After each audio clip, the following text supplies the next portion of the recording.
grâce de Jésus notre Seigneur, l'amour de Dieu le Père, la communion de l'Esprit Saint soit toujours avec vous. Frères et sœurs en Jésus, bon dimanche. En ce 28 juin, nous sommes arrivés au 13e dimanche du temps ordinaire. Et nous fêtons également aujourd'hui Saint-Irénée et bonne fête à tous les Irénées que nous connaissons. Aujourd'hui, nous avons de la première lecture le deuxième livre des rois qui nous parle du prophète Élisée accueilli par une famille. Nous aurons comme deuxième lecture la lettre de Saint Paul aux Romains qui nous montre comment le baptême nous plonge dans la mort et la résurrection de Jésus et avec lui nous sommes ressuscités grâce à l'Esprit qui l'a ressuscité des morts et l'évangile nous vient du 10e chapitre de Saint Matthieu. Au début de la péricope d'aujourd'hui, les versets 37 à 39, nous parle de l'amour préférentiel pour Jésus. Celui qui aime son père ou sa mère plus que moi n'est pas digne de moi. Celui qui aime son fils ou sa fille plus que moi n'est pas digne de moi. Une option d'un amour pour le Seigneur qui dépasse tout autre lien.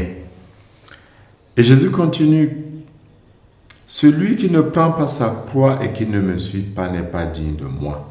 Qui a trouvé sa vie la perdra et qui a perdu sa vie à cause de moi la gardera. Ces versets ont souvent fait peur. D'ailleurs, comment penser qu'on peut préférer autre chose à notre mère? Est-ce que Jésus est contre ces relations humaines normales? Et comment choisir délibérément la croix? Mais il faut bien comprendre la dimension, l'orientation que Jésus donne et c'est la suite qui nous permet de mieux comprendre. La suite nous parle spécifiquement de l'hospitalité et de l'accueil, donc de l'amour.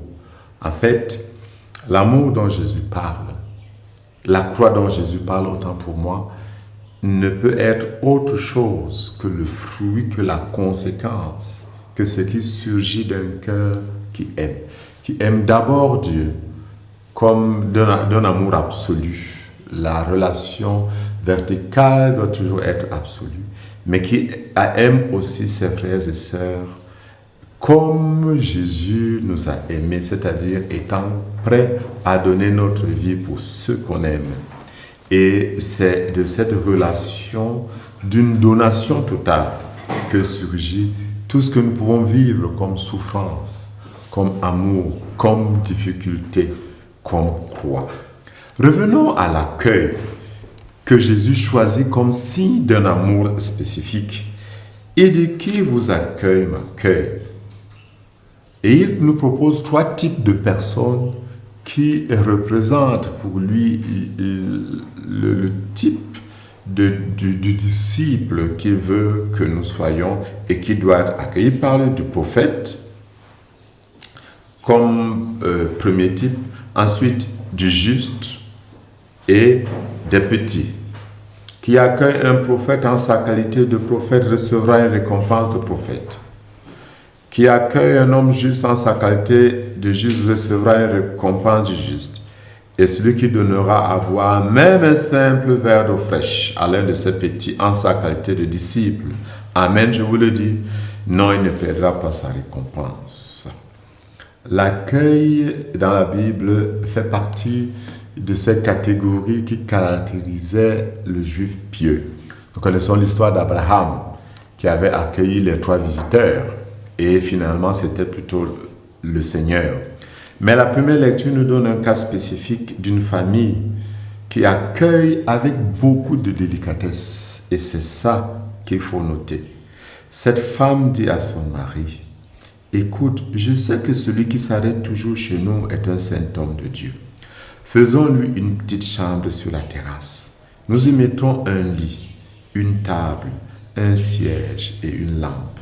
Et quand il viendra chez nous, il pourra s'y retirer. » On voit la délicatesse avec laquelle cette femme accueille l'homme de Dieu. Tout simplement parce qu'il est homme de Dieu.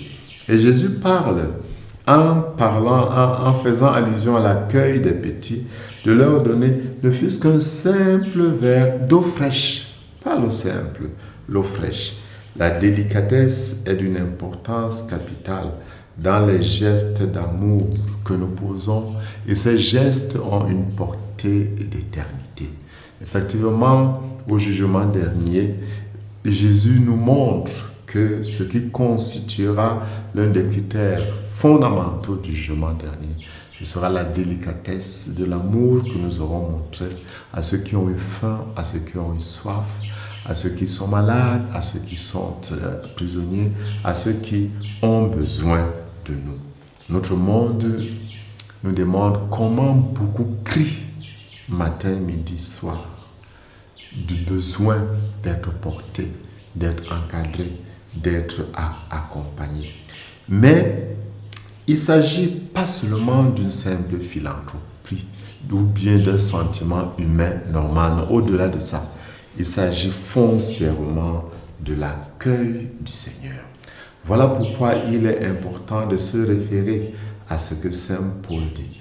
C'est en effet par la grâce du Christ ressuscité que nous pouvons avoir cette possibilité, en aimant Dieu plus que tout et participant à la grâce que Jésus nous donne par le baptême, nous pouvons donc avoir nous aussi la possibilité de poser sur l'autre, non un regard qui ne parle que de nous-mêmes, mais un regard qui nous est donné par la grâce de l'Esprit Saint. Et c'est grâce à cet Esprit Saint que nous pouvons aimer comme Dieu veut, que nous pouvons transformer une philanthropie humaine simple, un sentiment humain simple, un sentiment divin. Et nous serons bénis, nous recevrons la récompense. Et c'est ça la vraie croix. La vraie croix consiste à se donner entièrement, sans réserve, à celui qui a besoin de nous, à celui qui nous tend la main, sans orgueil, sans vouloir l'écraser, avec pour unique objectif lui donner la vie, pour qu'il se relève et resplendisse comme le Seigneur le désire. Puis le Seigneur, dans sa bonté, nous accompagner dans notre recherche de la vie, pour que nous puissions, avec ceux qui ont besoin de nous, constituer une nouvelle communauté. Puis le Seigneur transformer nos cœurs afin que nous aimions comme lui, il nous aime. Puis susciter dans notre société des hommes et des femmes qui savent aimer comme Dieu nous amène, nous demande d'aimer. Et puisse Dieu vous bénir en ce jour, au nom du Père et du Fils et du Saint-Esprit. Amen. Montre-moi le chemin qui perd sa vie à cause de moi, la gardera. Perdre sa vie pour accueillir le Christ, se livrer au Christ pour rencontrer le Père, se trouver soi